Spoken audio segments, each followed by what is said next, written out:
আসসালামু আলাইকুম শিক্ষার্থী বন্ধুরা, তোমরা যারা ষষ্ঠ শ্রেণীতে পড়ছো, নির্ভুল উত্তর কিন্তু ইম্পর্টেন্ট। তো তোমরা যেই কাজই করো না কেন, যার ভিডিও দেখেই করো না কেন, নির্ভুল উত্তর না দিলে কিন্তু তোমরা মার্ক পাবে না।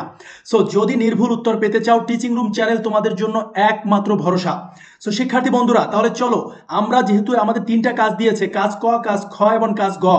সো প্রথমত আমরা কাজ ক এর সমাধানটা তোমাদের দিচ্ছি, তোমরা এইটা নোট করে ফেলো। তারপরে কাজ খ এবং কাজ গ আমি দিব। তো কাজ কতে বলেছে দলগত কাজ 1। এখানে প্রথমটা ছিল দলগত কাজ। শিক্ষার্থী বন্ধুরা, তোমরা যারা আছো, দলগত কাজটি খুবই ইজি। বলা হয়েছে বিদ্যালয়ের প্রাঙ্গণে এবং আশেপাশে বড় গাছের সংখ্যার আনুমানিক কত হতে পারে। তোমাকে কোশ্চেন করা হয়েছিল, তুমি লিখবা 200 হতে পারে।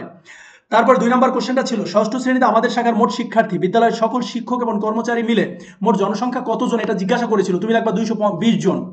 এরপরে 1.3 বিদ্যালয়ে প্রাঙ্গণে এবং আশেপাশে আনুমানিক 20টি বড় গাছ রয়েছে, তা গড়ে প্রতিদিন দেখো একটা গাছ 274 অর্থাৎ তোমার লিটার অক্সিজেন প্রডিউস করে, তাহলে 20টা গাছ কত, এটা গুণ করে আমরা দেখাই দিব এটা।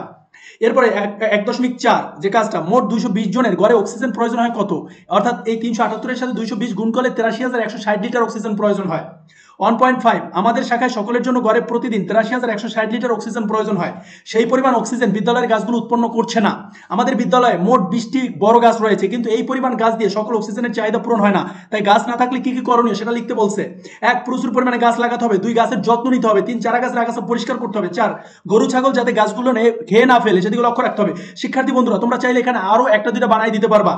এরপরে কাজ কয় আবার একক কাজ আছে। প্রথম দিছে দলগত কাজ, তারপরে একক কাজ। একক কাজ কি দেখো, তোমাদের জন্য কিন্তু অনেক পরিশ্রম করতে হচ্ছে আমার।